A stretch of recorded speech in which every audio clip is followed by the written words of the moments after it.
നമസ്കാരം. PM ശ്രീയിൽ നിലപാട് കടുപ്പിച്ചിരിക്കുകയാണ് CPI. മന്ത്രിസഭാ യോഗത്തിൽ വിഷയമുന്നയിച്ച CPI മന്ത്രിമാർ ആശങ്കയറിയിച്ചു.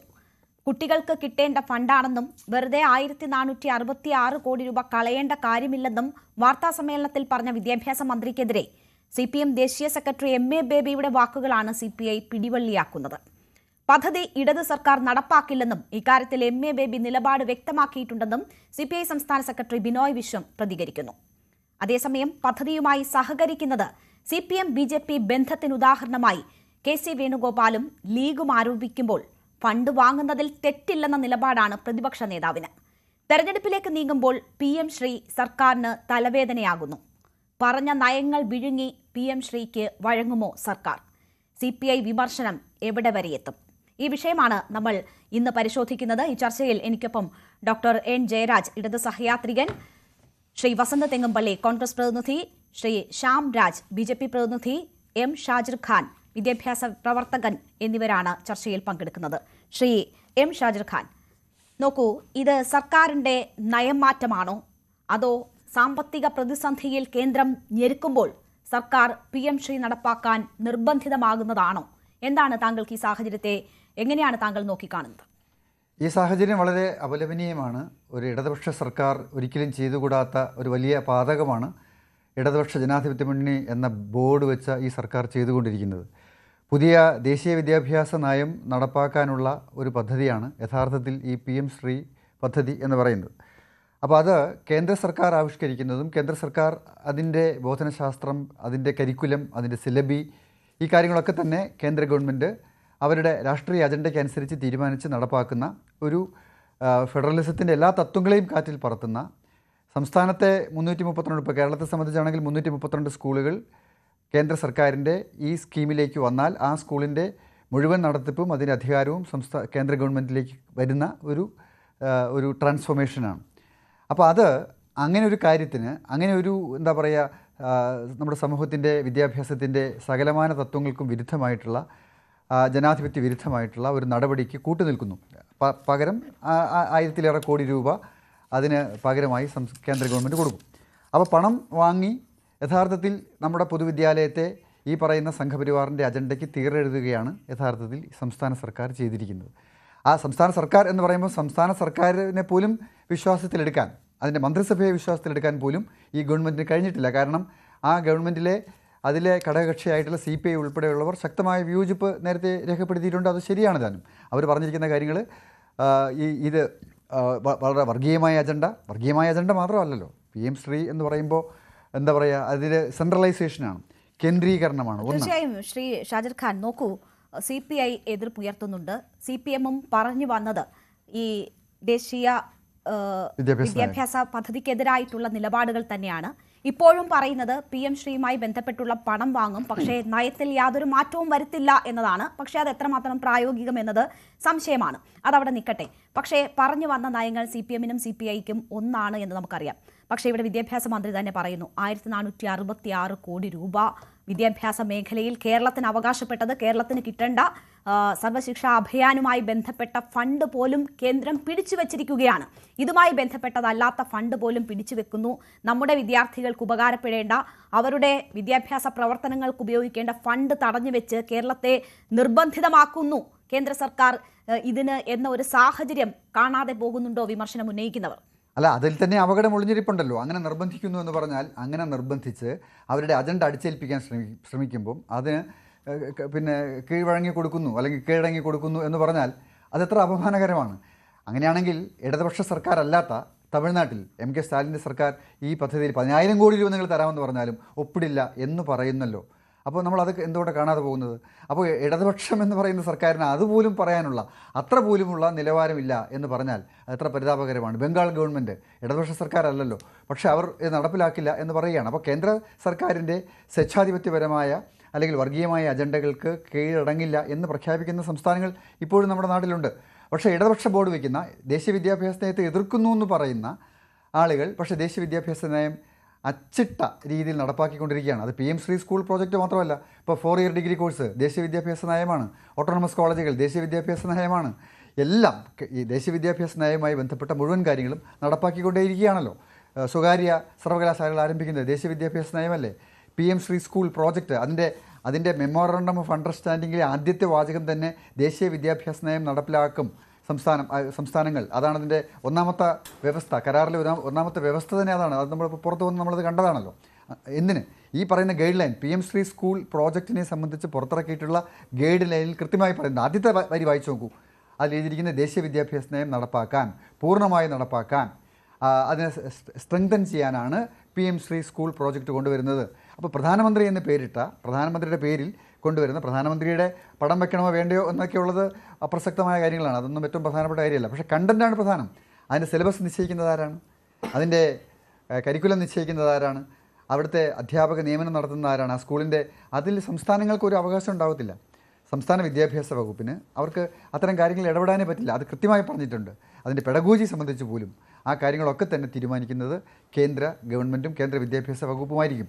അപ്പോൾ എന്ന് പറയുമ്പോൾ അവർക്ക് അവരുടെ നിക്ഷിപ്ത അജണ്ട ദേശീയ വിദ്യാഭ്യാസ നയം പൂർണ്ണതോതിൽ നടപ്പിലാക്കുന്നതിന് ഈ പറയുന്ന പ്രോജക്റ്റിലൂടെ സാധ്യമാകും എന്നതുകൊണ്ടാണ് അവരത് ഇമ്പോസ് ചെയ്യുന്നത്, അടിച്ചേൽപ്പിക്കുന്നത്. അപ്പോൾ അതിന് കീഴടങ്ങി കൊടുക്കണം. എന്നിട്ട് പറയുകയാണ് ഞങ്ങൾ ദേശീയ വിദ്യാഭ്യാസ നയത്തിൽ. ശ്രീ MA ബേബി എന്താ പറഞ്ഞത്? എത്ര അപഹാസ്യമായ സ്റ്റേറ്റ്മെൻറ്റാണ്. ഞങ്ങൾ ദേശീയ വിദ്യാഭ്യാസ നയത്തിനെതിരാണ്, അത് അംഗീകരിക്കുന്ന പ്രശ്നമേ ഉദിക്കുന്നില്ല. പക്ഷേ അത് അംഗീകരിച്ച് മുട്ടിലിഴഞ്ഞ് നടപ്പാക്കിക്കൊണ്ടിരിക്കുകയാണ് കേരളത്തിൽ. അതിൻ്റെ ഭാഗമായിട്ട് ഇത് ഒപ്പിടാൻ തീരുമാനിക്കുന്നു. മന്ത്രിസഭയിൽ പോലും ചർച്ച ചെയ്തില്ല. അതാണ് ഞാൻ പറയുന്നത്. എന്തുകൊണ്ട് മന്ത്രിസഭ പോലും വിളിച്ചു കൂട്ടാനുള്ള ധൈര്യമില്ല? അതിൽ ചർച്ച ചെയ്യാൻ ഇപ്പം അടുത്ത മന്ത്രിസഭയിൽ CPI ഉന്നയിക്കുമെന്ന് പറയും. ഇന്ന് മന്ത്രിസഭാ യോഗത്തിൽ CPI കാര്യം ഉന്നയിച്ചിട്ടുണ്ട് എന്നതാണല്ലോ വരുന്ന വിവരം. അത് നേരത്തെ തന്നെ CPI യോഗം ചേർന്ന് മന്ത്രിമാർ അത് മന്ത്രിസഭാ യോഗത്തിൽ അവരുടെ ആശങ്ക ഇന്ന് അറിയിച്ചിട്ടുണ്ട്. എന്താണ് അതിനെ തുടർന്നുണ്ടാകാൻ പോകുന്ന തീരുമാനം എന്നത് നമുക്ക് കാത്തിരുന്ന് തന്നെ കാണാം. Doctor N. ജയരാജ് കൂടി നമുക്കൊപ്പം ഈ ഘട്ടത്തിൽ ചേരുകയാണ്. ഡോക്ടർ ജയരാജ്, നോക്കൂ, വിദ്യാഭ്യാസ മന്ത്രി കുട്ടികൾക്ക് കിട്ടേണ്ടുന്ന പണം എന്തുകൊണ്ട് എന്നല്ല അവിടെ തിരുത്തണം, ഇൻഷുറൻ തിരുത്തണം. എന്നല്ല, B ആണ്, B ജയരാജാണ്. Doctor B Jayaraj. ഓക്കെ, ഞാൻ അപ്പോൾ പറയാൻ ഓക്കെ. ഡോക്ടർ B ജയരാജ്, നോക്കൂ, വിദ്യാർത്ഥികൾക്ക് ലഭിക്കേണ്ടുന്ന തിരുത്താൻ പറയണം. പറയാം. വിദ്യാർത്ഥികൾക്ക് ലഭിക്കേണ്ടുന്ന ഫണ്ട് എന്തിനു വേണ്ട എന്ന് വെക്കണം എന്നതാണ് വിദ്യാഭ്യാസ മന്ത്രി പറഞ്ഞത്. അതിനെ തുടർന്നാണല്ലോ ഇപ്പോൾ ഈ ചർച്ചയുണ്ടാകുന്നത്. പക്ഷേ ഒരു വർഷം മുൻപ് തന്നെ ഇത് നടപ്പാക്കാൻ സന്നദ്ധമാണ് എന്നത് വിദ്യാഭ്യാസ സെക്രട്ടറി കേന്ദ്രത്തെ അറിയിക്കുകയും രേഖാമൂലം അറിയിച്ച വിവരങ്ങൾ പുറത്തു വരികയും ചെയ്ത ഒരു സാഹചര്യം നമുക്ക് മുന്നിലുണ്ട്. പിന്നീട് മന്ത്രിസഭാ യോഗത്തിൽ CPI ഉയർത്തിയ എതിർപ്പാണ് പിന്നോട്ടു പോകാൻ കാരണമായത്. ഇപ്പോഴും അതേ നിലപാടിൽ CPI നിൽക്കുന്നു. ഇന്നത്തെ മന്ത്രിസഭാ യോഗത്തിലും ആ എതിർപ്പ് CPI ഉന്നയിച്ചു എന്നതാണ് മനസ്സിലാകുന്നത്. ഈ നീക്കത്തിൽ നിന്ന് വീണ്ടും പിന്നോട്ട് പോകേണ്ടി വരുമോ സർക്കാർ?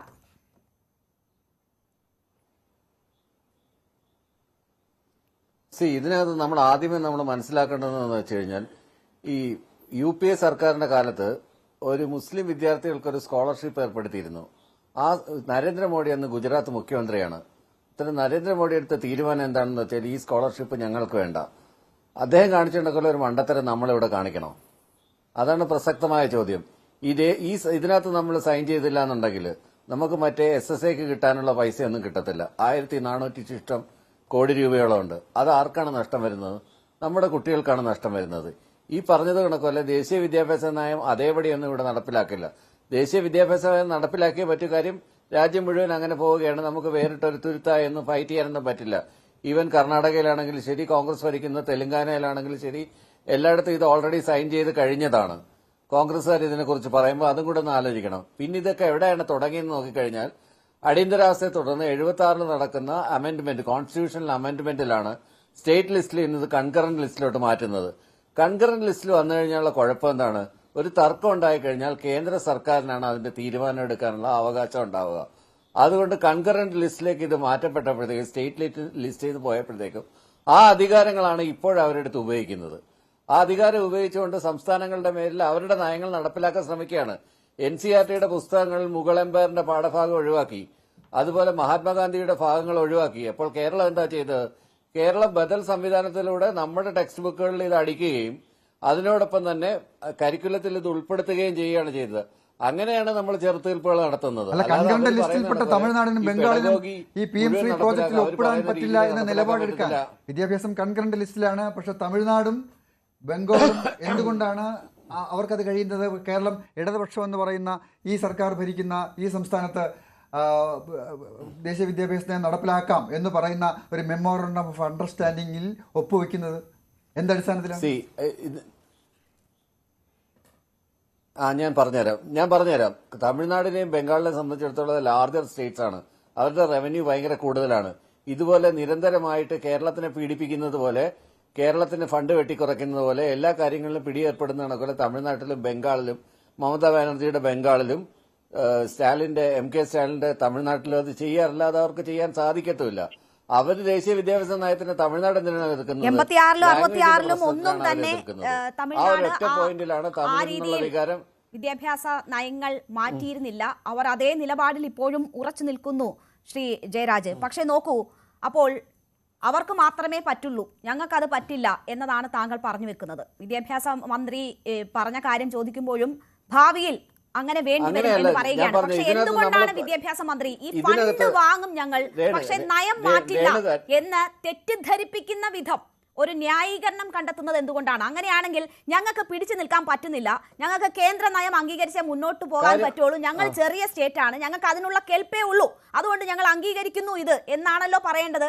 അങ്ങനെയല്ലല്ലോ വിദ്യാഭ്യാസ മന്ത്രി പറഞ്ഞത്. ഞങ്ങൾ പണം വാങ്ങും, കുട്ടികൾക്ക് കിട്ടേണ്ടത് എന്തിനാണ് നഷ്ടപ്പെടുന്നത്, പക്ഷേ ഞങ്ങൾ നയം അംഗീകരിക്കില്ല എന്ന് പറഞ്ഞാൽ സാധ്യമാകുന്നതാണോ? അത് തെറ്റിദ്ധരിപ്പിക്കലല്ലേ?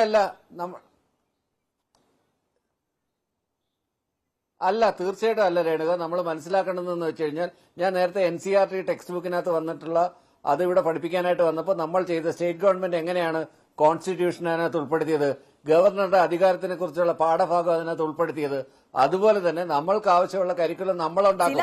അങ്ങനെ അവർ പറയുന്ന മുഴുവൻ കാര്യങ്ങളും നമ്മൾ അംഗീകരിക്കുന്നില്ലേ? ഈ ഫണ്ട് വാങ്ങിയെന്ന് കരുതിയിട്ട് തീരുമാനിക്കുന്നത് സംസ്ഥാനങ്ങളാണ്. അതിന് സംസ്ഥാനത്തിന് അധികാരമുണ്ട്. അത് എല്ലാ സംസ്ഥാനങ്ങൾക്കും ഉള്ളതാണ്, അത് കേരളത്തിനും ചെയ്യാം. പക്ഷെ ഞാൻ പറയുന്നത്, ഇവിടെ പഠിക്കുന്ന CBSE സ്റ്റുഡൻസ് എന്തായിരിക്കും പഠിക്കുന്നത്? അത് കേന്ദ്രം നിർദ്ദേശിക്കുന്ന സിലബസ് ആയിരിക്കുമല്ലോ. അപ്പോൾ 2 തരം വിദ്യാർത്ഥികളെ ആയിരിക്കുമല്ലോ ഇവിടെയും സൃഷ്ടിക്കപ്പെടുക. എത്ര ശതമാനം കുട്ടികൾ CBSE സിലബസിൽ പഠിക്കുന്നുണ്ട് എന്ന് നമുക്കറിയാമല്ലോ. ഏതാണ്ട് 30-35% കുട്ടികൾ പിന്തുടരുന്നത് CBSE സിലബസ് ആണ്. അപ്പോൾ ആ വിദ്യാർത്ഥികൾക്ക് മറ്റൊരു ചരിത്രവും കേരളത്തിന്റെ വിദ്യാർത്ഥികൾക്ക് മറ്റൊരു ചരിത്രവും എന്നത് സാധ്യമാകും എന്നതായിരിക്കും താങ്കൾ പറയുന്നത്. അങ്ങനെയല്ല ഞാൻ പറഞ്ഞത്. CBSE വിദ്യാർത്ഥികളുടെ കാര്യം അവിടെ ഇരിക്കട്ടെ. പൊതുവിദ്യാഭ്യാസത്തിൽ വരുന്ന കുട്ടികളെ നമ്മൾ ഭരണഘടനയെ കുറിച്ച് പഠിപ്പിക്കും, നമ്മൾ മറ്റുള്ള കാര്യങ്ങളെക്കുറിച്ച് കൃത്യമായിട്ടുള്ള രീതിയിൽ നമ്മൾ പഠിപ്പിക്കും. നമുക്ക് പഠിപ്പിക്കാനുള്ള രീതി അതാണ് സ്റ്റേറ്റ് ഗവൺമെന്റിന് ചെയ്യാൻ പറ്റുന്നത്. CBSEയുടെ പുറത്ത് സ്റ്റേറ്റിന് പ്രത്യേകിച്ച് റോളൊന്നും ഇല്ലല്ലോ, സ്റ്റേറ്റിന് പ്രത്യേകിച്ച് കൺട്രോളൊന്നും ഇല്ലല്ലോ. CBSE central board of secondary education ആണല്ലോ. സ്റ്റേറ്റ് ബോർഡിനകത്തല്ലേ നമുക്ക് ചെയ്യാൻ പറ്റൂ. അല്ലെങ്കിൽ തന്നെയും ഇപ്പൊ എക്സിസ്റ്റിംഗ് ആയിട്ടുള്ള CBSE സിലബസിൽ നമുക്കൊരു കാര്യവും അവിടെ ഇതുണ്ടാക്കാനും ഒന്നും നമുക്ക് പറ്റില്ല. അതുപോലെ തന്നെ അത് നിലവിൽ തന്നെ തുടരും. ആ ഒരു സ്റ്റാറ്റസ് കോ തന്നെ മെയിൻറ്റെയിൻ ചെയ്തു പോകും എന്ന് പറഞ്ഞത് കൊണ്ട് നമ്മൾ അവരെ ഈ പറയുന്ന ഇരിക്കാൻ പറയുമ്പോൾ കിടക്കുകയോ അല്ലെങ്കിൽ മുട്ടിലെഴയാൻ ശ്രമിക്കുകയോ ഒന്നുമല്ല ഇവിടെ ചെയ്യുന്നത്. ഇതിന്റെ പ്രശ്നം എവിടെ ഉണ്ടായത്? ഇതിന്റെ പ്രശ്നം ഉണ്ടായത് ഈ അമെന്റ്മെന്റിനകത്താണ്, ഈ സ്റ്റേറ്റ് ലിസ്റ്റും ആണ്. PM Sri സ്കൂൾസിന്റെ framework on school transformation part 2 implementation and programmatic guidelines ഉണ്ട്. ആ ഗൈഡ് ലൈൻസിൽ കൃത്യമായി പറയുന്നുണ്ട്, വളരെ ക്ലിയർ ആണ്. Lays out the theoretical aspects and explores the pillars of PM Sri schools, that is curriculum, pedagogy and assessment, access and infrastructure, adequacy, functionality, aesthetics and safety, human resources and school leadership, inclusive practices and gender equality, എല്ലാ കാര്യങ്ങളും ഇതെല്ലാം അതിനകത്ത് അവർ അവതരിപ്പിക്കുന്നുണ്ട്. ഇതെല്ലാം തന്നെ യഥാർത്ഥത്തിൽ ഈ പറയുന്ന PM Sri സ്കൂൾ പ്രോജക്റ്റിൻ്റെ ഭാഗമായി കേന്ദ്ര സർക്കാർ തയ്യാറാക്കുന്നതാണ്. അതേ അവിടെ നടപ്പിലാക്കാൻ പറ്റുള്ളൂ. സംസ്ഥാന വിദ്യാഭ്യാസ വകുപ്പിൽ അതിൽ ഇടപെടാനേ കഴിയില്ല. അത് പ്രധാനമന്ത്രിയുടെ പടം വയ്ക്കുന്ന മാത്രമല്ല ശ്രീ ജയരാജ്, അതിനകത്ത് വളരെ കൃത്യമായി അവർ ആ ഗൈഡ് ലൈൻസിൽ അവതരിപ്പിച്ചിട്ടുണ്ട്. മെമ്മോറണ്ടം ഓഫ് അണ്ടർസ്റ്റാൻഡിംഗ് താങ്കൾ വായിച്ചിട്ടുണ്ടോ? എടുത്ത് വായിച്ചു നോക്കൂ. ഇപ്പോൾ അവതരിപ്പിച്ചിരിക്കുന്ന മെമ്മോറണ്ടം ഓഫ് അണ്ടർസ്റ്റാൻഡിംഗിൽ കൃത്യമായി പറഞ്ഞിട്ടുണ്ട് ദേശീയ വിദ്യാഭ്യാസ നയം നടപ്പാക്കണം എന്ന് പറഞ്ഞുകൊണ്ടാണ് അത് ആരംഭിക്കുന്നത്. അതിൻ്റെ ക്ലോസ് വളരെ ക്ലിയർ ആണ്. തീർച്ചയായിട്ടും. പക്ഷെ അതിനകത്ത് നമ്മൾക്ക് നമ്മളുടേതായ ഭാഗം നമുക്ക് ക്ലിയർ ചെയ്യാമല്ലോ.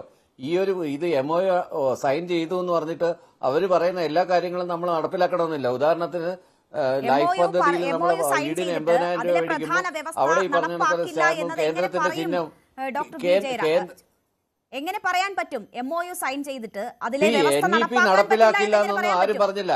NEP അതേപടി കേരളത്തിൽ നടപ്പിലാക്കില്ല. ഇപ്പൊ FIUGP നമ്മൾ ഹയർ എഡ്യൂക്കേഷൻ നടപ്പിലാക്കിയില്ലേ, അത് NEP അടിസ്ഥാനപ്പെടുത്തിയിട്ടാണോ? കേരളത്തിന്റെ സിലബസ്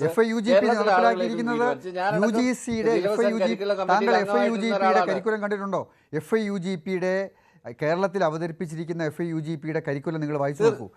അത് UGC ഗൈഡ് ലൈൻ പ്രകാരമാണ്. താങ്കൾ എന്നെ കണ്ടിട്ടുണ്ടോ എന്ന് ചോദിക്കേണ്ട കാര്യമൊന്നുമില്ല. അങ്ങനെയാണെങ്കിൽ നോക്കൂ, UGCയുടെ ഗൈഡ് ലൈൻ പ്രകാരമാണല്ലോ എപ്പോഴും ഉന്നത വിദ്യാഭ്യാസത്തിൽ അങ്ങനെയാണ് ചെയ്യുന്നത്. പിന്നെ ദേശീയ വിദ്യാഭ്യാസ പ്രകാരം അപ്പോൾ ആരോഗ്യ മേഖലയിൽ പ്രകാരം തന്നെയാണ് ചെയ്യുന്നത്. ഓക്കെ, അപ്പോൾ ശ്രീ ബി ജയരാജ് ആരോഗ്യ മേഖലയിൽ പിന്നീട് ഉന്നത വിദ്യാഭ്യാസ മേഖലയിലൊക്കെ കേന്ദ്രത്തിന് വഴങ്ങി നിലപാടെടുത്തിട്ടുണ്ട്. അതുപോലെ ഈ വിഷയത്തിലും PM ശ്രീയിലും കേന്ദ്രത്തിന് വഴങ്ങുന്നു കേരളത്തിന് വഴങ്ങുന്നതൊന്നും അല്ല വിഷയം. രേണുക അങ്ങനെ നമ്മൾ ഇതിനെ കാണേണ്ടതില്ല. ഇത്രയും കുട്ടികൾക്ക് ഈ നഷ്ടം വരുത്തി വെക്കണോ? 1400 കോടി രൂപ നമ്മൾക്ക് SSI കിട്ടാനുള്ള ഫണ്ട് വേണ്ടാന്ന് വെക്കണോ? അത് ഇതിപ്പോ ഞാനോ ഷാജിർ ഖാനോ ഒന്നും അല്ലല്ലോ വേണ്ടാന്ന് വെച്ചത്. 3 വർഷം ഇത് വേണ്ടാന്ന് വെച്ചത് നിങ്ങൾ തന്നെയാണ്. 3 വർഷം നിങ്ങൾ പറഞ്ഞ ന്യായങ്ങൾ അത് ഇപ്പോഴും അതുപോലെ തന്നെയുണ്ട്. ഈ വർഷം എന്തുകൊണ്ട് അത് ഇല്ലാതെയാകുന്നു എന്നതാണ് മനസ്സിലാകാത്തത്. കഴിഞ്ഞ വർഷവും തെറ്റിദ്ധരിപ്പിക്കാനുള്ള നീക്കം നടന്നു, ഇപ്പോഴും തെറ്റിദ്ധരിപ്പിക്കാനുള്ള നീക്കം നടക്കുന്നു. പദ്ധതി നടപ്പാക്കും, ഞങ്ങൾ നയം മാറ്റില്ല എന്ന് പറഞ്ഞ ഒരു തെറ്റിദ്ധരിപ്പിക്കലിന് സർക്കാർ ശ്രമിക്കുന്നുണ്ട്. ഇതിനകത്ത് നമ്മൾ ഈ പറയുന്ന കണക്കോലെ ചെരുപ്പിനൊപ്പിച്ച് അല്ലേ നമ്മള് കാലിനൊപ്പിച്ചല്ലേ നമ്മൾ ചെരുപ്പുണ്ടാക്കുന്നത്, അല്ലെ ചെരുപ്പിനൊപ്പിച്ച് നമുക്ക് കാല് മുറിക്കാൻ പറ്റത്തില്ലല്ലോ. ഇത് ടൈലേർഡ് ആയിട്ടുള്ള ഒരു പ്രോഗ്രാമാണ്. കേരളത്തിന്റെ താല്പര്യം അനുസരിച്ച് കേരളം ടൈലേർഡ് ആയിട്ടുള്ള വിദ്യാഭ്യാസ പദ്ധതി നടപ്പിലാക്കും. NEP പേരൊക്കെ നമ്മൾ കൊടുക്കും.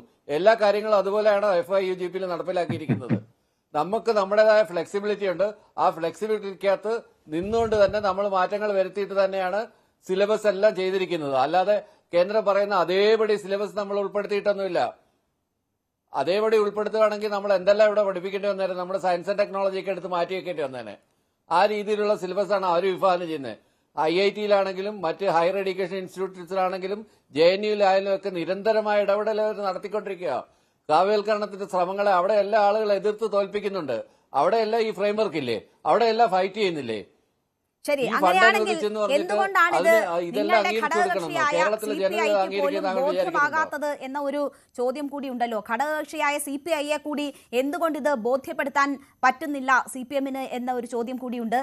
മന്ത്രിസഭാ യോഗത്തിലോ ഇടത് മുന്നണിയിലോ ഈ വിഷയം ചർച്ച ചെയ്യാതെ എന്തുകൊണ്ടാണ് ഇതുമായി മുന്നോട്ട് പോകേണ്ടി വരുന്നത്? അങ്ങനെ ഒരു അഭിപ്രായ പ്രകടനം നടത്തുകയും ഘടകകക്ഷിക്ക് പ്രത്യക്ഷത്തിൽ തന്നെ വന്ന് മാധ്യമങ്ങൾക്ക് മുന്നിൽ ഞങ്ങൾ അത് സമ്മതിക്കില്ല എന്ന് പറയേണ്ടി വരികയും ചെയ്യുന്നത് എന്തുകൊണ്ടാണെന്ന് അറിയില്ല. ഇതേ പാറ്റേണിൽ തന്നെയാണ് കഴിഞ്ഞ തവണയും ഇത് നടപ്പാക്കാനുള്ള നീക്കം നടന്നത്. ഇവിടെ ചർച്ച ചെയ്യാതെയാണ് വിദ്യാഭ്യാസ സെക്രട്ടറി കേന്ദ്രത്തിന് കത്തെഴുതിയത്. ഇതൊക്കെ നിൽക്കുമ്പോൾ ഒരുപാട് ദുരൂഹതകളും സംശയങ്ങളും ബാക്കിയാണ്. ഞാൻ രണ്ടാം ഘട്ടത്തിൽ ശ്രീ ജയരാജിലേക്ക് തിരിച്ചെത്താം. ശ്രീ വസന്ത് തെങ്ങുംപള്ളി, നോക്കൂ, ഇവിടെ ഇപ്പോൾ ഈ വിഷയവുമായി ബന്ധപ്പെട്ട് BJPയും CPMും തമ്മിലുള്ള ബാന്ധവമാണ് പുറത്തു വരുന്നത് എന്നതാണ് KC വേണുഗോപാൽ ഇതുമായി ബന്ധപ്പെട്ട് പറയുന്നത്. എല്ലാത്തിലും ബാന്ധവം കണ്ടുപിടിക്കുന്നവരാണല്ലോ കോൺഗ്രസ്. പക്ഷേ പ്രതിപക്ഷ നേതാവ് മറിച്ച് ചിന്തിക്കുന്നു. ഈ പണം വാങ്ങുന്നതിൽ തെറ്റില്ല എന്ന് അദ്ദേഹം പറയുന്നു. അപ്പോൾ കോൺഗ്രസിനുള്ളിൽ തന്നെ രണ്ടഭിപ്രായമുണ്ടോ PM ശ്രീയുമായി ബന്ധപ്പെട്ട്? അല്ല, കോൺഗ്രസിനുള്ളിലെ അഭിപ്രായത്തെ പറ്റി പറയാം. അതിനു മുമ്പ് അങ്ങ് തന്നെ എന്നോട് ചോദിക്കുന്നതിന് മുമ്പ് പറഞ്ഞു CPI എങ്കിലും വിശ്വാസത്തിലെടുക്കാൻ സർക്കാരിന് സാധിച്ചില്ല. CPI ഒരു ഘടകകക്ഷിയാണ്, അവർ മറ്റൊരു പാർട്ടി തന്നെയാണ്. അതവിടെ നിൽക്കട്ടെ. ഈ സംസ്ഥാന സർക്കാരിന്റെ നാഥൻ പിണറായി വിജയൻ ആണെങ്കിലും ആ പാർട്ടിയെ സംബന്ധിച്ച് ഇന്ന് ഇന്ത്യയിൽ റബ്ബർ സ്റ്റാമ്പ് ആണെങ്കിൽ പോലും MA ബേബി എന്നൊരു സെക്രട്ടറി ഉണ്ടല്ലോ. ആ റബ്ബർ സ്റ്റാമ്പിനെ ബോധ്യപ്പെടുത്താൻ ഈ സർക്കാരിന് സാധിച്ചിട്ടുണ്ടോ? അല്ലെങ്കിൽ സർക്കാരുമായി ബന്ധപ്പെട്ട വിദ്യാഭ്യാസ വകുപ്പ് മന്ത്രിക്ക് സ്ഥിരമായി എടുത്ത് ഇങ്ങനെ അടിച്ചുകൊണ്ടിരിക്കുന്ന സീലടിക്കുന്ന റബ്ബർ സ്റ്റാമ്പ് ഉണ്ടല്ലോ, ആ സ്റ്റാമ്പിനോടെങ്കിലും കൃത്യമായി കാര്യങ്ങൾ പറഞ്ഞു ബോധ്യപ്പെടുത്താൻ സാധിച്ചിട്ടുണ്ടോ? മുമ്പ് പല സമരങ്ങളും നടത്തിയ സമരം പിൻവലിച്ചപ്പോ ഏത് സമരം ആര് പിൻവലിച്ചു എന്ന് ചോദിച്ചാൽ ഡോക്ടർ തോമസ് ഐസക്കിനെ നമ്മൾ കണ്ടതാണ് കഴിഞ്ഞ UDF കാലത്ത്. അതുപോലെ ഇന്ന് MA ബേബിക്ക് ഏത് നയം, എന്ത് നയം എന്ന് ചോദിക്കേണ്ടി വരുന്ന ഗതികേടിലേക്ക് എത്തിയിരിക്കുകയാണ്. നോക്കൂ, SFI ആണല്ലോ ഈ വിഷയത്തിൽ വിദ്യാർത്ഥി സംഘടന എന്ന നിലയിൽ ഇടതുപക്ഷത്തു നിന്നുള്ള ശക്തമായ പ്രതിരോധം ഉയർത്തേണ്ടത് എന്ന് ഞങ്ങൾ വിശ്വസിക്കുകയായിരുന്നു. പക്ഷെ SFI ഇഴയുകയല്ല, നിരങ്ങുകയാണ്. നിരങ്ങി ഏതറ്റം വരെയാണോ സർക്കാർ പറയുന്നത് ആ ഉച്ചിഷ്ടം അത് വാങ്ങി ഭക്ഷിക്കാൻ വേണ്ടി നടക്കുകയാണ് SFI.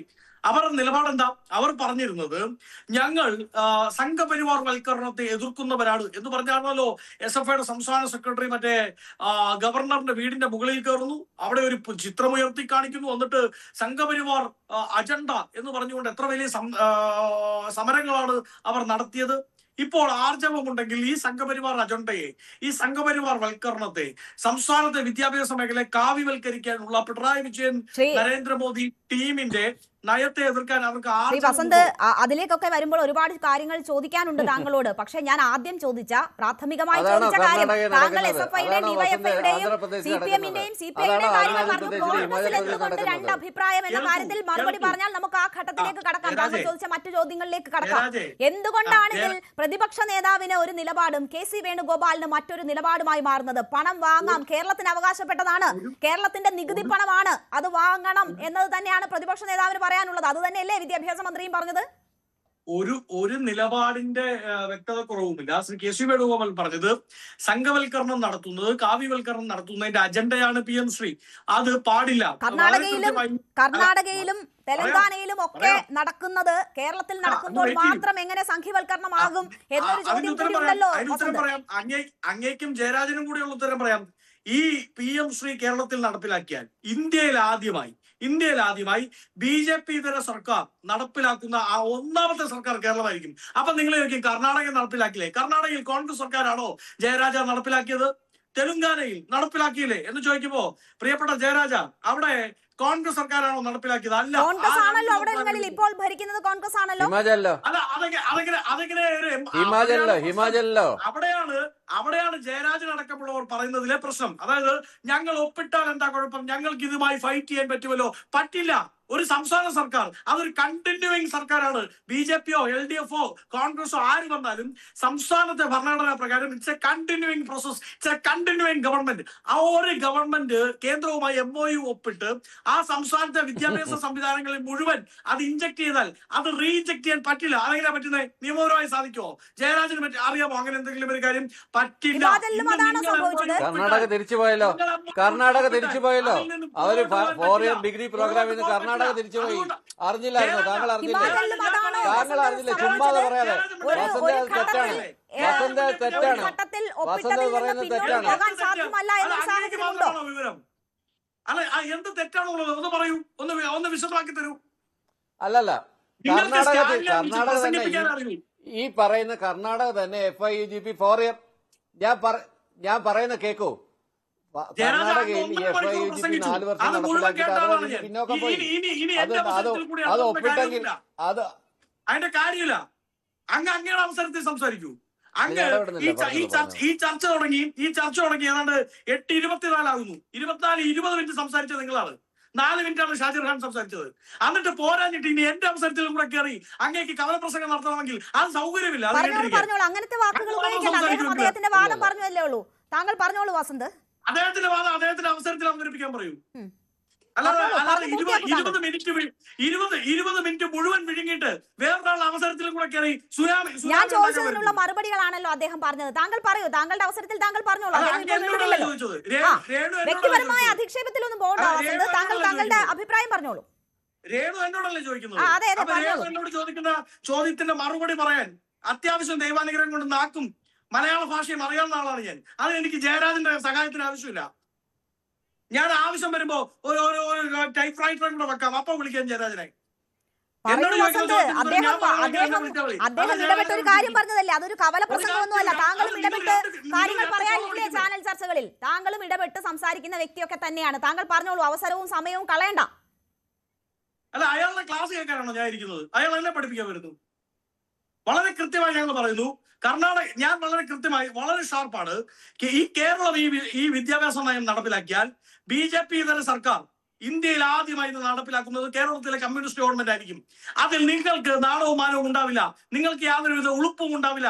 അച്യുതാനന്ദന്റെ ഭാഷയാണ് കേട്ടോ, പൊളിറ്റിക്കൽ ഇൻകറക്ട്നെസ് ഒന്നുമില്ല. നിങ്ങൾക്ക് യാതൊരുവിധ ഉളുപ്പും ഉണ്ടാവില്ല. കാരണം എന്തുകൊണ്ടാ? കാരണം നിങ്ങളുടെ തന്നെ മുന്നണിയിലെ ഒരു സർക്കാർ എടുത്ത തീരുമാനം ആ മുന്നണിയിലെ മറ്റൊരു ഫ്രാക്ഷനായ നിങ്ങൾ നടപ്പിലാക്കുന്നു. അതിൽ തെറ്റില്ല. നിങ്ങൾക്ക് സ്റ്റാലിനെ വിളിച്ചുകൊണ്ടൊന്ന് പ്രസംഗിപ്പിക്കാനും ഉദ്ഘാടിപ്പിക്കാനുമേ അറിയുകയുള്ളൂ. ശ്രീ സ്റ്റാലിൻ എടുക്കുന്ന പോലുള്ള നിലപാടുകൾ സ്വീകരിക്കാൻ അറിയില്ല. വളരെ കൃത്യമാണല്ലോ. ഇപ്പോ നിങ്ങൾ വലിയമായി പറഞ്ഞല്ലോ, കാവ്യവൽക്കരണത്തിനെതിരെയാണ് ഞങ്ങൾ നിൽക്കുന്നത്. ഇന്ത്യയിൽ ആദ്യമായി സവർക്കറിനെ പറ്റി പഠിക്കണമെന്ന് പറഞ്ഞ സർവകലാശാല ആരുടെ കീഴില? അത് സിലബസിൽ ഉൾപ്പെടുത്തിയത് സംഘപരിവാർ സിലബസുകൾ പോലും, സംഘപരിവാർ യൂണിവേഴ്സിറ്റികൾ പോലും, അവർ നിയന്ത്രിക്കുന്ന ചാൻസലർമാർ പോലും പഠിച്ചിരുന്ന കാലത്ത് നിങ്ങളുടെ കേരളത്തിലാണ്.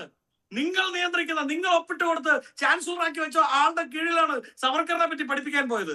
അപ്പോ സംഘപരിവാർ പറയുന്നതിനേക്കാൾ കൃത്യമായി, സംഘപരിവാർ നടപ്പിലാക്കുന്നതിനേക്കാൾ വ്യക്തമായി വൃത്തിക്ക് കാവ്യവൽക്കരണം നടപ്പിലാക്കുന്നത് CPM ആണ് എല്ലാ കാലത്തും. ഇപ്പോഴും അങ്ങനെ തന്നെയാണ്. അതുകൊണ്ട് ഞങ്ങളുടെ നിലപാട് വളരെ ക്ലിയർ ആണ്, ക്രിസ്റ്റലാണ്. ആ ക്രിസ്റ്റലായ നിലപാട് PM ശ്രീ എന്ന് പറയുന്ന ഒരു സംവിധാനത്തിൽ MOUവിൽ ഒപ്പിട്ടാൽ അതിൽ ഒന്നാമത് മുതൽ പറഞ്ഞു വരുന്ന കാവ്യവൽക്കരണം, സഫോണിക്കേഷൻ ആയിട്ടുള്ള ഭാഗങ്ങൾ, ഒന്ന് NEP നടപ്പിലാക്കണം തുടങ്ങിയുള്ള സെൻട്രലിന്റെ പിടുത്തം, കഴുത്തിലുള്ള പിടുത്തം വീഴും. പ്രതിപക്ഷ നേതാവ് പറഞ്ഞതല്ല, KC വേണുഗോപാൽ പറഞ്ഞതാണ് കോൺഗ്രസിന്റെ നയം എന്ന് ഞങ്ങൾ മനസ്സിലാക്കണം എന്ന് ഞാൻ പറഞ്ഞില്ലല്ലോ. ഞാൻ പറഞ്ഞെന്താ? താങ്കൾ പറയുന്നതും KC പറയുന്നതും ഒന്നാണ്, പ്രതിപക്ഷ നേതാവ് പറഞ്ഞത് മറ്റൊന്നാണ്. ഈ പൈസ കണ്ടെത്താൻ, അതായത് ഇവർ ഈ പറയുന്ന PM ശ്രീയുമായി ബന്ധപ്പെട്ട പൈസ നേടിയെടുക്കാൻ ഇങ്ങനെ ഒരു MOU കൊണ്ടുവരുന്നത് തന്നെ കോൺസ്റ്റിറ്റ്യൂഷണൽ റൈറ്റ് അല്ല, കോൺസ്റ്റിറ്റ്യൂഷണൽ വയലേഷൻ ആണ്. അതിനെതിരെ സംസ്ഥാന സർക്കാർ പോരാടണം, നിയമപരമായി മുമ്പോട്ട് പോകണം. അതിനെന്താ സംസ്ഥാന സർക്കാരിന് ഇത്ര മടി? അങ്ങനെയാണെങ്കിൽ ഈ താങ്കൾ പറഞ്ഞ ആരെങ്കിലും ഒപ്പിട്ടതായിക്കോട്ടെ, കർണാടകത്തിലും തെലങ്കാനയിലും ഹിമാചലിലും ഒക്കെ അതാകാമല്ലോ. നിയമ നടപടികൾക്ക് അവരെ ആരെങ്കിലും പറ്റില്ല എന്ന് പറഞ്ഞിട്ടുണ്ടോ? അവിടെ ഒന്നും ഒരു നിയമ നടപടിയും നമ്മൾ കാണുന്നില്ലല്ലോ. എന്തുകൊണ്ട് കേരളത്തിന്റെ കാര്യത്തിൽ മാത്രം? രേണു, ഞാനതാണ് പറഞ്ഞത്. അങ്ങനെ ഒരു MOU ഒപ്പിട്ട് ഈ പറയുന്ന എഡ്യൂക്കേഷൻ സിസ്റ്റം ഒരു 3-3.5 വർഷം ഇൻജക്ട് ചെയ്തെടുത്ത് നിന്ന് റീഇൻജക്ട് ചെയ്യുക, പിൻവലിക്കുക എന്ന് പറയുന്നത് ടെക്നിക്കലി ആൻഡ് ലീഗലി പോസിബിൾ അല്ല.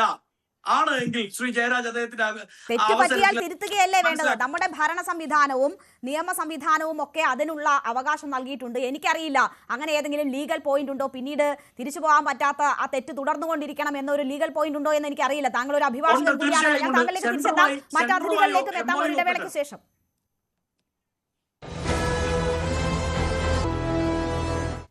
വീണ്ടും ചർച്ചയിലേക്ക്. ശ്രീ ശ്യാംരാജ്, സുപ്രീം കോടതി തന്നെ നാഷണൽ എഡ്യൂക്കേഷൻ പോളിസി സംസ്ഥാനങ്ങൾക്ക് മേൽ അടിച്ചേൽപ്പിക്കാനാകില്ല എന്ന് പറഞ്ഞിട്ടുണ്ട്. പക്ഷേ നോക്കൂ, PM ശ്രീയുടെ പേരിലും മറ്റുമൊക്കെ പിൻവാതിൽ കൂടെ ഇത് അടിച്ചേൽപ്പിക്കാനുള്ള ശ്രമമാണ് കേന്ദ്രം നടത്തുന്നത്. അതുമായി ബന്ധപ്പെട്ടല്ലാത്ത, PM ശ്രീയുമായി ബന്ധപ്പെട്ടല്ലാത്ത ഫണ്ട് പോലും തടഞ്ഞു വെച്ചുകൊണ്ട് സംസ്ഥാനങ്ങളെ വരിഞ്ഞു മുറുക്കി അതിന് പ്രേരിപ്പിക്കുകയാണ്. ഇത് എന്ത് തരം സമീപനമാണ് സ്വീകരിക്കുന്നത്?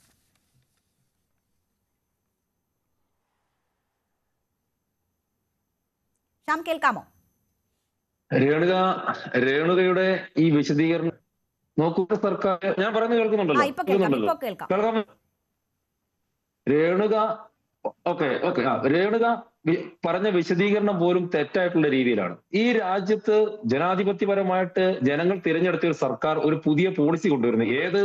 80കളിൽ ഈ രാജ്യം നമ്മൾ കളർ TV പോയിട്ട് റേഡിയോ പോലും മുഴുവൻ വീടുകളിലും കാണാത്ത ഒരു കാലഘട്ടത്തിലെ ആ കാലഘട്ടത്തിനനുസരിച്ചിട്ടുള്ള ഒരു വിദ്യാഭ്യാസ നയത്തിൽ നിന്ന് പുറത്തു കടക്കാൻ വേണ്ടിയിട്ട് കാലഘട്ടത്തിനനുസരിച്ചിട്ടുള്ള പുതിയ ഒരു വിദ്യാഭ്യാസ നയം കൊണ്ടുവരികയാണ്. എല്ലാ രീതിയിലുമുള്ള, നമ്മളിപ്പോ കേരളത്തിലെ തന്നെ ഒരു അവസ്ഥ നിങ്ങൾ എടുത്ത് നോക്കൂ.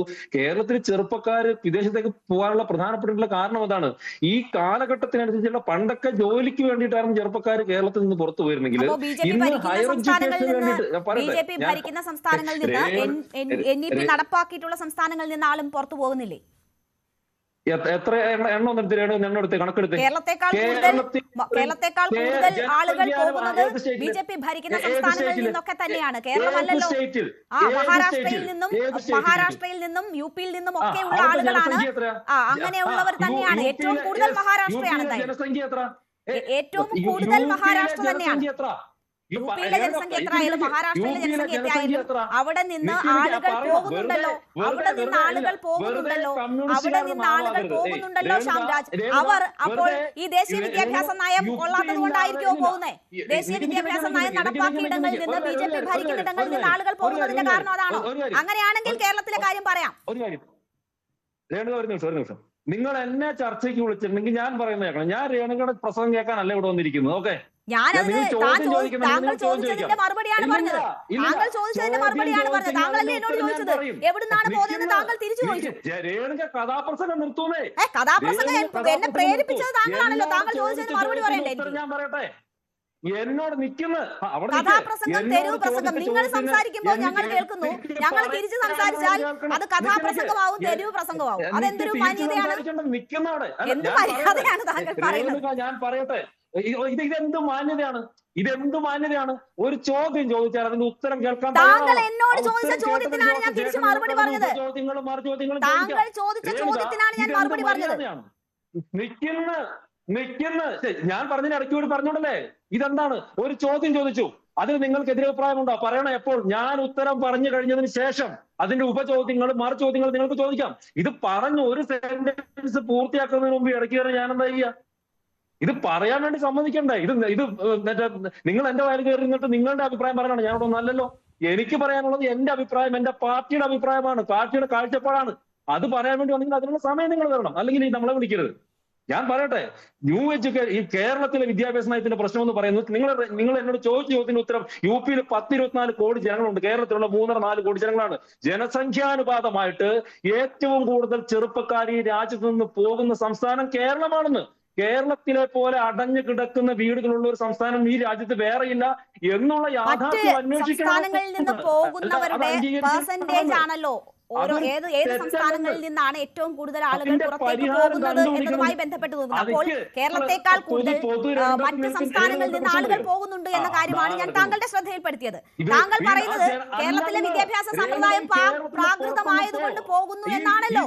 അങ്ങനെയാണെങ്കിൽ മറ്റ് സംസ്ഥാനങ്ങളിൽ നിന്ന് ആളുകൾ പോകുന്നത് എന്തുകൊണ്ടാണെന്ന് താങ്കൾ പറയൂ. സമയമില്ലല്ലോ, സമയം വെറുതെ കളയണ്ടല്ലോ. അതാണ് നിങ്ങളൊന്നും ഉണ്ടായിരുന്ന സമയം വെറുതെ പോകില്ല. രേണുക, ഞാൻ പറയുന്നറിയോ, വെറുതെ ഈ കമ്മ്യൂണിസ്റ്റുകാർ പറഞ്ഞു തരുന്ന ക്യാപ്സ്യൂൾ വിഴുങ്ങി സംസാരിക്കാതെ കേരളത്തിന് പുറത്തേക്ക് ഒന്ന് യാത്ര ചെയ്യണം. നിങ്ങൾ ക്യാമറമാനൊക്കെ എടുത്തിട്ട് യാത്ര ചെയ്യണം. ആ സമയത്ത് നിങ്ങൾക്ക് മനസ്സിലാവും.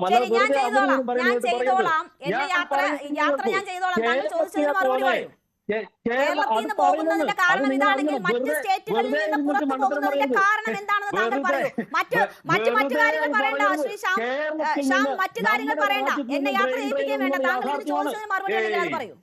അതാണ്. അപ്പോൾ ആരും പഠിപ്പിക്കണ്ട. ഞാൻ രേണുകയെ പഠിപ്പിക്കില്ല, രേണുക എന്നെയും പഠിപ്പിക്കണ്ട. ഓക്കെ, ഞാൻ എന്റെ അഭിപ്രായം പറയട്ടെ. അത് കഴിയുമ്പോഴത്തേക്ക് നിങ്ങൾ മിണ്ടായിരിക്കും. ചോദ്യം ഉപചോദ്യം ഉണ്ടെങ്കിൽ ഞാൻ പറഞ്ഞ ശേഷം പറയുക. എന്നോട് ചോദിക്കാൻ വന്നാൽ, എന്നെ പഠിപ്പിക്കാൻ വന്നാൽ ഞാനും പഠിപ്പിക്കും. ഇല്ല, ഞാൻ അതിന് വരില്ല. ഞാനൊരു ചോദ്യം ചോദിച്ചു, താങ്കൾ തിരിച്ചു ചോദിച്ചു. അപ്പോൾ ഞാൻ അതിന്റെ മറുപടി പറഞ്ഞു, അത്ര മാത്രമേ ഞാൻ ചെയ്തോളൂ. ഞാൻ പിന്നീട് ഒരു ചോദ്യം ചോദിച്ചു, എന്താണ് കേരളത്തിൽ നിന്ന് പോകുന്നതിന് കാരണം ഇതാണെങ്കിൽ അവിടെ നിന്ന് ആളുകൾ പോകാനുള്ള കാരണം. താങ്കൾ അതിന് ഇതുവരെ പറഞ്ഞിട്ടില്ല.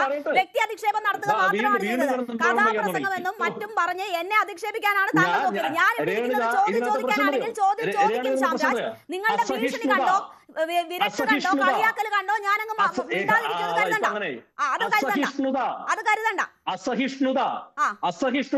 അപമാനിക്കുമ്പോ കേട്ടോണ്ടിരിക്കണം. താങ്കൾ എന്താണ് പറഞ്ഞത്?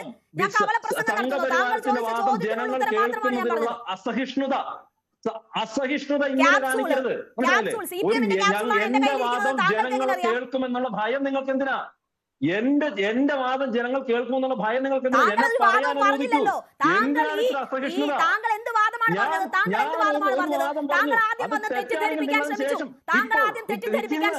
അത് പൊളിഞ്ഞപ്പോൾ മുതൽ താങ്കൾ പറയുന്നത് എനിക്കെതിരായ അധിക്ഷേപ പരാമർശങ്ങളാണ്. താങ്കളുടെ വാദമാണെന്ന് ഞാൻ തെറ്റിദ്ധരിപ്പിക്കാൻ ശ്രമിച്ചത് താങ്കളുടെ വാദമാണ്. എന്റെ വാദം അത് തന്നെയാണ്. പ്രേക്ഷകരെ രേണുക തെറ്റിദ്ധരിപ്പിക്കാൻ വേണ്ടി ശ്രമിക്കുന്നു.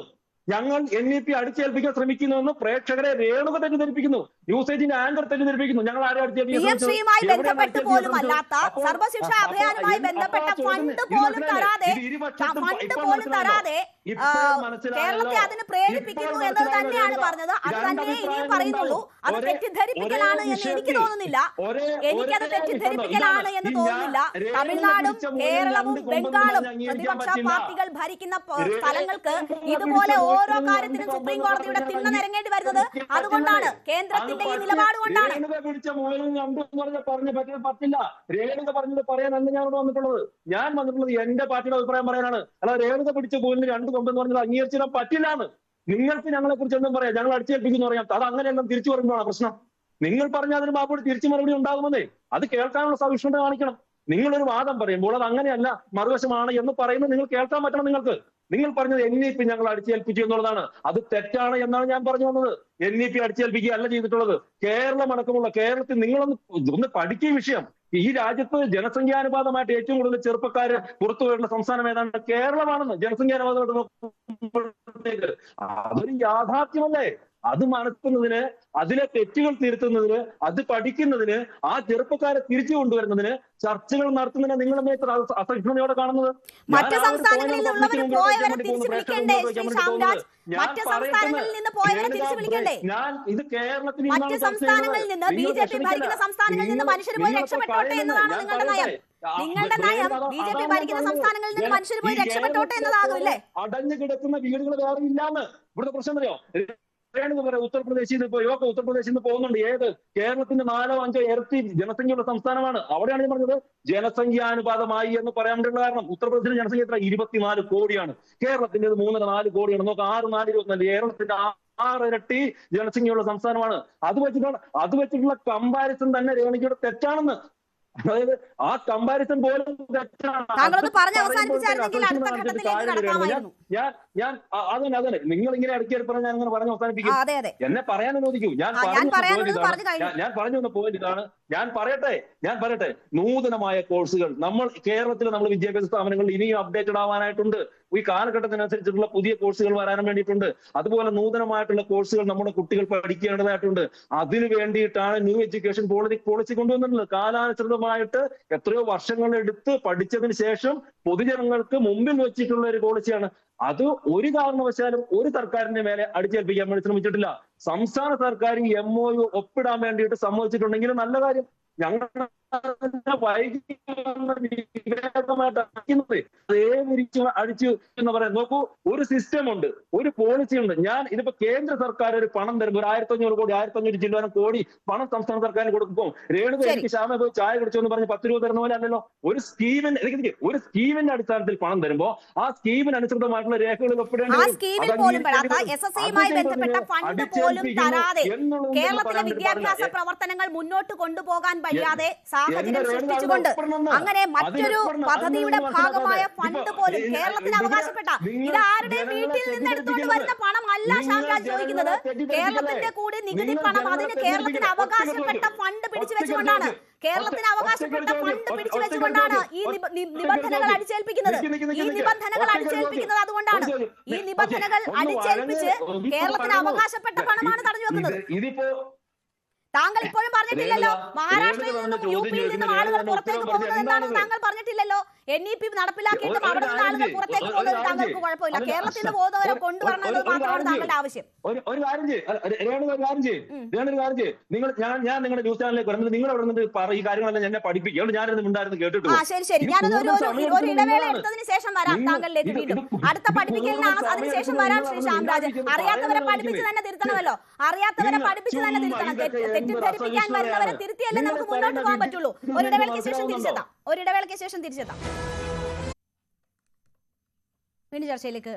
ശ്രീ ജയരാജ്, നോക്കൂ, ഇവിടെ ഇപ്പോൾ ഒരു തെരഞ്ഞെടുപ്പിലേക്കൊക്കെ പോകുന്ന സാഹചര്യമാണ് നിലനിൽക്കുന്നത്. ആർക്കാണ് BJP ബാന്ധവം എന്നത് എല്ലാ തെരഞ്ഞെടുപ്പുകളിലും, കഴിഞ്ഞ തെരഞ്ഞെടുപ്പുകൾ നോക്കിയാൽ ആ തെരഞ്ഞെടുപ്പുകളിലൊക്കെ പ്രധാനപ്പെട്ട ഒരു അജണ്ടയായിരുന്നു. അവിടെയാണ് CPM BJP ബാന്ധവം എന്ന ഈ വിഷയവുമായി ബന്ധപ്പെട്ട് വലിയ ആരോപണം കോൺഗ്രസിന്റെ ഭാഗത്തു നിന്നും ഉണ്ടാകുന്നത്.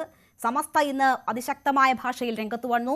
ലീഗ് സമാനമായ നിലയിൽ ആരോപണവുമായി രംഗത്ത് വന്നു. സംസ്ഥാനത്തെ മത നിരപേക്ഷ സാഹചര്യത്തെ പോലും വെല്ലുവിളിക്കുന്നതാണ് ഇത് എന്നതൊക്കെയാണ് സമസ്ത ഈ വിഷയവുമായി ബന്ധപ്പെട്ട് ഇന്ന് മുഖപത്രത്തിൽ വിമർശനം ഉന്നയിക്കുന്നത്. അപ്പോൾ ഒരു വലിയ വിവാദം അത് ഏണിയിട്ട് പിടിക്കുകയായിരുന്നോ വിദ്യാഭ്യാസ മന്ത്രി ചെയ്തത്? സർക്കാരിനെ വലിയൊരു പ്രതിസന്ധിയിലേക്ക് തള്ളിവിട്ടിരിക്കുകയാണോ ഈ വിവാദം?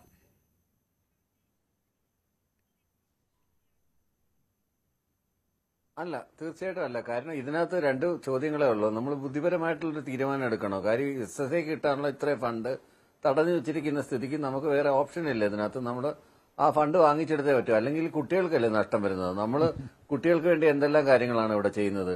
കുട്ടികൾക്ക് വേണ്ടിയിട്ട് ബാലാവകാശ കമ്മീഷന്റെ ഫോൺ നമ്പർ വരെ ഉൾപ്പെടുത്തിക്കൊണ്ടാണ് നമ്മുടെ ടെക്സ്റ്റ് ബുക്കുകൾ അച്ചടിക്കുന്നത്. NCERTയുടെ കാര്യങ്ങളിൽ NCERTയുടെ ടെക്സ്റ്റിനകത്ത് ഇല്ലാത്ത പല കാര്യങ്ങളും നമ്മൾ നമ്മുടെ ടെക്സ്റ്റ് ബുക്കുകളിൽ ഉൾപ്പെടുത്താറുണ്ട്.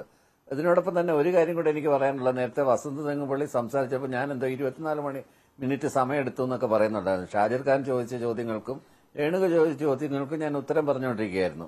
വളരെ ഡെമോക്രാറ്റിക് ആയിട്ടാണ് സംസാരിച്ചുകൊണ്ടിരുന്നത്. അല്ലാതെ ഞാൻ ഈ പറഞ്ഞ പോലെ മണിക്കൂറുകളോളം കവലപ്രസംഗം നടത്തിക്കൊണ്ടിരിക്കുക ഒന്നും ആയിരുന്നില്ല. ഞാൻ അങ്ങനെയല്ല സംസാരിച്ചത്, ആ ഒരു ടോണിനുമല്ല ഞാൻ സംസാരിച്ചത്. അദ്ദേഹം വസന്തിന്റെ സുഹൃത്താണ്, അദ്ദേഹത്തിനടുത്ത് ഞാനിതൊന്ന് വ്യക്തമാക്കിക്കോട്ടെ, അതുകൊണ്ട് ഞാൻ പറഞ്ഞതേ ഉള്ളൂ. രണ്ടാമത്തെ കാര്യം, ഇതിനകത്ത് പ്രധാനമായിട്ടും നമ്മൾ മനസ്സിലാക്കേണ്ടുന്നത് ഇതല്ലാതെ നമുക്ക് എന്താണ് ഓപ്ഷൻ എന്നുള്ളതാണ്. ഈ കുട്ടികൾക്ക് വേണ്ട, ഞാൻ അതുകൊണ്ടാണ് ആദ്യമേ ചർച്ചയുടെ തുടക്കത്തിൽ തന്നെ നരേന്ദ്രമോദിയുടെ ഗവർണറുടെ അധികാരവുമായി ബന്ധപ്പെട്ടൊക്കെ സുപ്രീം കോടതിയിൽ കേസ് നടത്തുന്നുണ്ടല്ലോ ശ്രീ ജയരാജ്. അങ്ങനെയുള്ള അവകാശ സംരക്ഷണത്തിന്, VC-മാരുടെ നിയമനവുമായി ബന്ധപ്പെട്ടൊക്കെയുള്ള അധികാര സംരക്ഷണത്തിന് വേണ്ടി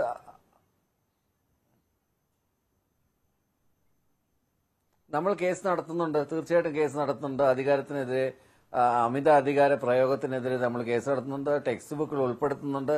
ഗവർണറുടെ റോൾ എന്താണെന്ന് കുട്ടികൾക്ക് അല്ല, ഈ കാര്യത്തിൽ എന്തുകൊണ്ടാണ് ഒരു കീഴടങ്ങളുടെ നയം സ്വീകരിക്കുന്നത്? പോരാടാനുള്ള ഒരു തീരുമാനം സർക്കാരിന് ഇല്ലാതെ പോകുന്നത് എന്താണ്? പ്രത്യേകിച്ച് തമിഴ്നാട് ഈ വിഷയത്തിൽ അത്ര സ്റ്റേൺ ആയിട്ട്, ഇത് ഇപ്പോൾ മാത്രമല്ല, തമിഴ്നാട് അത് കഴിഞ്ഞ 2 ഘട്ടങ്ങളിലും വിദ്യാഭ്യാസ NEP-യുമായി ബന്ധപ്പെട്ട് ഈ നിലപാട് തന്നെ സ്വീകരിച്ചു പോകുന്നതാണ്. അവർക്ക് മാറ്റേണ്ടിയും വന്നിട്ടില്ല.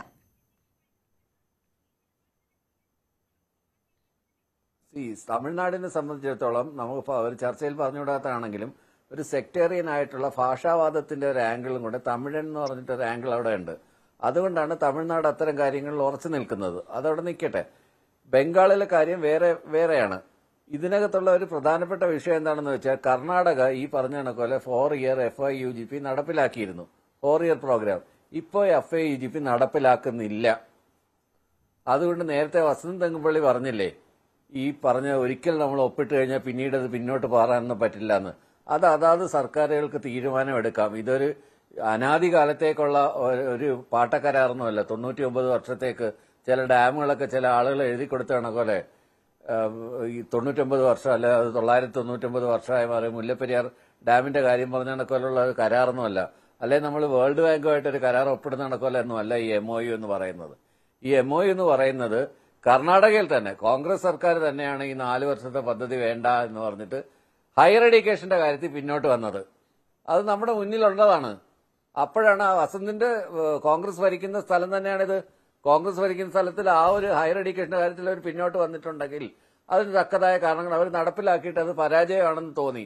നമ്മൾ എന്തെല്ലാം കാര്യങ്ങൾ അങ്ങനെ ചെയ്തിട്ടുണ്ട്. നമ്മളെ SSC എന്ന് പറഞ്ഞിട്ടൊരു പദ്ധതി കോൺഗ്രസ് സർക്കാരിന്റെ കാലത്ത് കൊണ്ടുവന്നു, ഈ ജോസഫ് മന്ത്രിയായിരുന്ന സമയത്ത്. പിന്നീട് അത് മാറ്റിയില്ലേ, SSLC-യിലേക്ക് നമ്മൾ തിരിച്ചു പോയില്ലേ. അതൊക്കെ വൺസ് ഇത് ചെയ്തു കഴിഞ്ഞാൽ പിന്നെ പിന്നോക്കം ഇല്ല എന്ന് പറയുന്നത് ഇത് കുട്ടികളുടെ വിദ്യാഭ്യാസമാണ്, കുട്ടികളുടെ ഭാവിയെ സംബന്ധിക്കുന്ന വിഷയങ്ങളാണ്.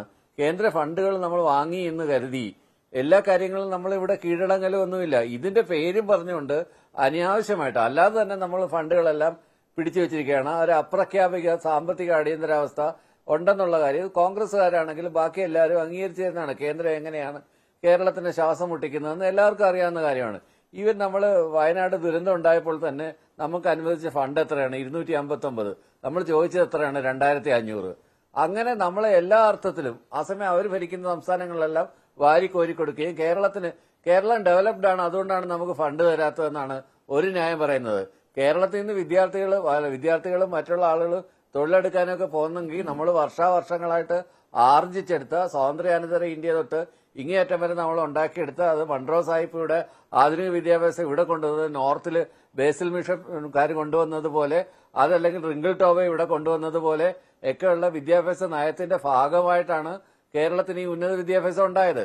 അത് മാറി മാറി വരുന്ന സർക്കാരുകൾക്കെല്ലാം അതിന്റെ പങ്കുണ്ട്. അതിന്റെ ഭാഗമായിട്ട് നമ്മളിവിടെ പ്രൊഫഷണൽസ് ഉണ്ട്. അതുകൊണ്ട് നമ്മൾ ഇവിടുന്ന് രാജ്യം വിട്ട് കൂടുതൽ വേതനം കിട്ടുന്ന സ്ഥലങ്ങളിലേക്ക് പോകുന്നു. അല്ലാതെ ഇവിടുന്ന് വിട്ടുപോകുന്നത് ഇവിടുത്തെ വിദ്യാഭ്യാസ നിലവാരം മോശമായതുകൊണ്ടൊന്നും അല്ല. അങ്ങനെയൊന്നും ധരിക്കരുത്. ജോലിക്ക് വേണ്ടിയാണ് കൂടുതൽ ആളുകളും പോകുന്നത്. അതുകൊണ്ടാണ് ശ്യാം പറഞ്ഞ കണക്കോലെ വീടുകൾ ഒഴിഞ്ഞു കിടക്കുന്നത്. പല ആളുകളും മറ്റു പല മെച്ചപ്പെട്ട ജീവിത സാഹചര്യങ്ങൾക്ക് വേണ്ടി UK-യിലും US-ലും സിംഗപ്പൂരിലും മലേഷ്യയിലും ഒക്കെ സെറ്റിൽ ആവുകയാണ്, മറ്റു പല രാജ്യങ്ങളിലും. അതിനെ മഹാരാഷ്ട്രയാണ് ഏറ്റവും കൂടുതൽ വിദേശങ്ങളിലേക്ക് മൈഗ്രേഷൻ നടക്കുന്ന സ്റ്റേറ്റ്. 15%, ആന്ധ്രാപ്രദേശ് 12%, പഞ്ചാബ് 10%, തമിഴ്നാട് 9%, ഗുജറാത്ത് 8%, ഡൽഹി 8%. ഇങ്ങനെയാണ്. കേരളം ആ ലിസ്റ്റിൽ അതുവരെ ഇല്ല. മാത്രവുമല്ല ഈ പോപ്പുലേഷൻ ആണ് നോക്കുന്നത് എങ്കിൽ പോലും ഡൽഹിയും ആന്ധ്രയും ഒക്കെയാണ് ഹയസ്റ്റ് പെർസെൻറ്റേജിലേക്ക് വരുന്നത്. അവിടെയും കേരളമില്ല. ശ്യാംരാജിൻ്റെ ശ്രദ്ധയിലേക്കാണ് പെർസെൻറ്റേജ് സഹിതം ഞാൻ ഈ കാര്യം ഒന്ന് ധരിപ്പിക്കുന്നത്. ശ്യാംരാജ്, ശ്രീ ഷാജിർ ഖാൻ, നോക്കൂ, ഇവിടെ ഇപ്പോൾ സർക്കാരിനെ സംബന്ധിച്ച് ഒരു പിന്നോട്ട് പോക്ക് സാധ്യമല്ല സാമ്പത്തികമായി ഞെരുക്കുമ്പോൾ എന്നതാണ് ചൂണ്ടിക്കാട്ടുന്നത്. അപ്പോൾ ഒരു തരത്തിൽ ഒരു കീഴടങ്ങൽ അതിനെല്ലാ കളവും ഒരുങ്ങിയിരിക്കുന്നു എന്ന് തന്നെയാണോ വ്യക്തമാകുന്നത്? അതായത് അങ്ങനെ ഒരു പ്രശ്നമേ യഥാർത്ഥത്തിലില്ല. വിദ്യാഭ്യാസ രംഗത്ത് കേന്ദ്ര സർക്കാരല്ല, സ്കൂൾ സംസ്ഥാന സബ്ജക്റ്റാണ്. സംസ്ഥാനത്തെ സവിശേഷതകൾക്കനുസരിച്ചാണ് സിലബസും അതിൻ്റെ കരിക്കുലവും നിർണ്ണയിക്കേണ്ടത്. അത് സംസ്ഥാനത്തെ വിദ്യാഭ്യാസ പ്രവർത്തകരാണ് തീരുമാനിക്കേണ്ടത്. കേന്ദ്ര സർക്കാർ അടിച്ചേൽപ്പിക്കാൻ പാടില്ല. കേന്ദ്ര സർക്കാരിന് അവരുടേതായ നിക്ഷിപ്തമായ അജണ്ടയുണ്ട്, RSSന് അവരുടേതായ താല്പര്യങ്ങളുണ്ട്. അതനുസരിച്ച് അവർ സ്കൂളുകളിലും വിദ്യാഭ്യാസത്തിലും ഇടപെടുന്നു. അത് വളരെ അപകടകരമായ ഒരു ഡയമെൻഷൻ ഇതിനകം രാജ്യത്ത് വരുത്തി കഴിഞ്ഞു. അതിൻ്റെ അപകടം നമ്മൾ മുന്നിൽ കാണുന്നു. അപ്പോൾ അങ്ങനെ ആ PM ശ്രീ സ്കൂൾ പ്രോജക്റ്റിനെ സംബന്ധിച്ചിടത്തോളം അത് വളരെ വ്യക്തമാണ് താനും. അതുകൊണ്ടാണ് നമ്മളതിൽ ഫണ്ടിൻ്റെ പേരിൽ ഇപ്പം ഞാൻ പറയട്ടെ, PM ശ്രീ സ്കൂൾ നടപ്പിലാക്കിയില്ലെങ്കിൽ സർവശിക്ഷാ അഭിയാൻ്റെ ഫണ്ട് നൽകില്ല, അല്ലെങ്കിൽ വിദ്യാഭ്യാസത്തിൻ്റെ മറ്റ് ഫണ്ട് നൽകില്ല എന്ന് പറയുന്നത് അത് എത്ര ജനാധിപത്യ വിരുദ്ധമായിട്ടുള്ള കാര്യമാണ്. അങ്ങനെ പറയുന്നില്ല എന്ന് ശ്യാംരാജിന് പറയാനാവോ?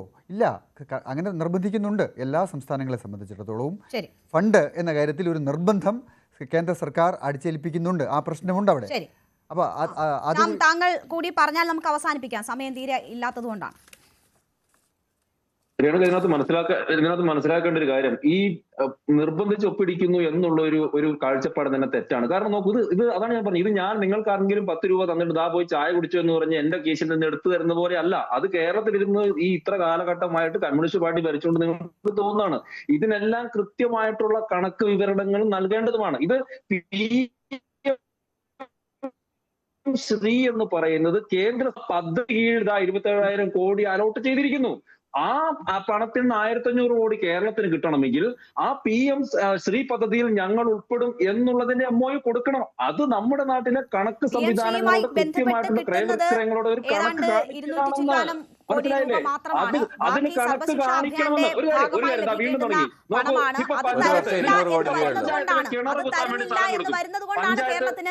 ഇങ്ങനെ ഒരു സാമ്പത്തിക പ്രതിസന്ധി ചൂണ്ടിക്കാട്ടി അതിലേക്ക് വരേണ്ടി വരുന്നത്. അതാണല്ലോ ഇവിടുത്തെ വിഷയം ശ്യാംരാജ്. ഇപ്പോൾ തന്നെ 33 മറ്റ് സ്റ്റേറ്റുകളും കേന്ദ്രഭരണ പ്രദേശങ്ങളും അടക്കം 33 സംസ്ഥാനങ്ങൾ ഇതിന്റെ ഭാഗമായി കഴിഞ്ഞു.